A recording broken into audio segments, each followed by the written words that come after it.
Hey, Mike and Evie here with Nerd Problems Gaming, and today's video we'll be doing a review and how to play video on the board game Zoomies, so let's get into it. Alright, now that we have the game out, let's jump in and show you how to play the game, and then I'll jump into my full review after that. And so Zoomies is a game for 2 to 4 players. It takes about 30 minutes to play, and it's really a combination of a puzzle game mixed with some area control. And so how to play is actually very simple, and setup is pretty simple as well. So you will take however many players are playing. In this case, we'll be playing a 2-player game, and you'll take the 8 different tokens for each player. So in this case, we have 4 round tokens and 4 square tokens. So I've got the red and then the blue color here as well. And then to start the game, you'll actually take 3 tiles and place them in the middle. And basically you want to have them match up so they fit together. So in this case, we've got the different chihuahuas that are touching to form that pattern. At this point, you'll want to shuffle up the Zoomie tiles and then have each player take 2 tiles. You'll keep these hidden from the other player, but I'll just have these face up as an example so you can see a little bit how the hands break down. And so for example, let's say the red player will go first, and your turn is very simple. You'll be playing a dog tile, placing one of your tokens, and then drawing back up to 2 Zoomies tiles. And so when it comes to playing tiles, you'll need to make sure that it matches with another dog currently on the board. Now you can't do a diagonal placement, so I could not do something like this where it's a diagonal chihuahua, but I could match it any way I choose to, fitting with one of these existing tiles. Again, I could also go with this greyhound piece. Both options don't need to match. You just need at least one of them to match. And so let's say I want to keep this, they call it a pack going of the chihuahuas. And so I'll put it there in this case. Now there's several different options on how you can score. And so you can score in a variety of ways depending on what type of token you place down on the board. So one token option is the leader token, and this one you will score 1 point for each dog that's consecutively in that pack. And so when you're placing a token, it needs to go on the tile that you most recently placed. And so in this case, I can place it on the Chihuahua, and then at the end of the game, as it stands currently, that would be worth 5 points because I have 5 consecutive Chihuahuas on the board. Now another option you could do would be the bone tile, for example. And in this case, if I were to put it here, I would get 2 points for every bone tile in that pack. So looking how it stands right now, there's 2 bones in that Chihuahua pack. So that would be worth 4 points at the end of the game, how it currently stands. Another option is to play the Zoomies tile. And so how the Zoomies tile works is you place this on a dog with the Zoomies symbol. And when you do this, you can actually place a second dog tile from your hand anywhere on the board that fits. And so in this case, I could do something like this, since the Chihuahua matches up. You don't place a second token, only that first time. And so at the end of the game, you're going to score points for every dog in a row that has this Zoomie icon on it. And so for example, you'd get 1 point if there was 1 dog in the chain.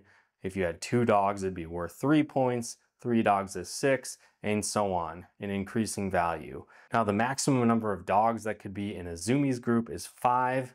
So keep that in mind as well. Another option is the friends tile. And with this, you would simply take the tile and place it on one of your 2 dogs from the tile you originally placed. And then you'll point the arrow at whatever dog type you want to be friends with. And so in this case, through this Chihuahua pack, anytime there is a brown greyhound tile touching that, you'd count out an extra point when it comes to scoring. So in this case, it would be 1, 2, 3 extra points. You don't do diagonally when it comes to these types of points. But as you can see here, this brown dog could score twice because the top Chihuahua would get a point and the side Chihuahua would. And again, if later throughout the game, another brown dog would come up and was somewhere on the other side of this Chihuahua pack here, you could earn points for that as well, because it's any of the Chihuahuas here touching this initial symbol on the friends token.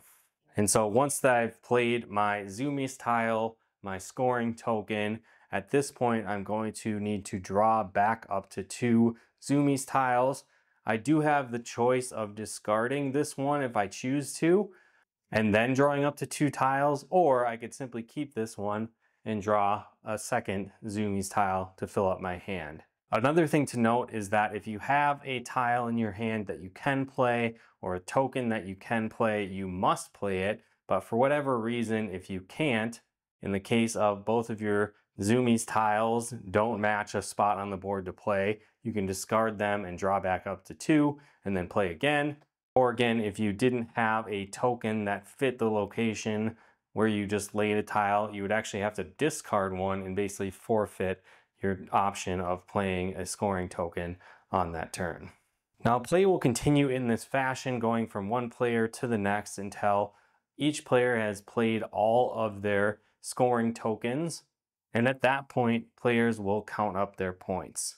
Again, the rulebook goes into a little bit more detail on tie-breaking situations or certain instances when you may or may not be able to play one of these tokens. But overall, that's the general idea on how you play the game. And so with that said, let's jump into my review. All right, so now that you have a better idea on how the game works, how do I actually feel about it? Well, for me, I really enjoyed Zoomies. I thought it was pretty easy to play and very easy to learn. I thought it was cool that it added those elements of area control along with that puzzle element. I really like the graphic style. I'm a huge dog fan. We've got 3 of our own. And so playing dog board games is one of my favorite things to do. And this was definitely a fun version of that. I think the game definitely has some replay value in the sense that I think it will change based on the number of players that you're playing, where it can be a lot more intense and a little bit more chaotic the more players that you have playing at once. I thought it was pretty strategic, where there's different options you could choose for how you wanted to score. And it was also hard to tell who was going to win at the end of the game. And it really came down to the wire at the very end of the game to see who won and scored the most points. Again, as I mentioned, it also has that feel of an area control game where you'll be strategically placing your dogs throughout the board and placing those scoring tiles to maximize your points. And sometimes you'll find yourself battling out to maximize your points with the ideal placement with the other players. I think it's fun for the family as well as adults. And so if you're looking for another new dog-themed puzzle game, I would definitely recommend it. Well, again, hopefully you enjoyed this video, and if you did, be sure to hit that like button as it really helps out the channel. And if you like videos like this on video games, board games, and everything nerdy, be sure to check out one of our other videos here. And if you haven't done so yet, be sure to subscribe and turn on the bell notifications to get the latest updates of new nerd videos we put out. But once again, thanks for tuning in, and we'll talk to you more soon.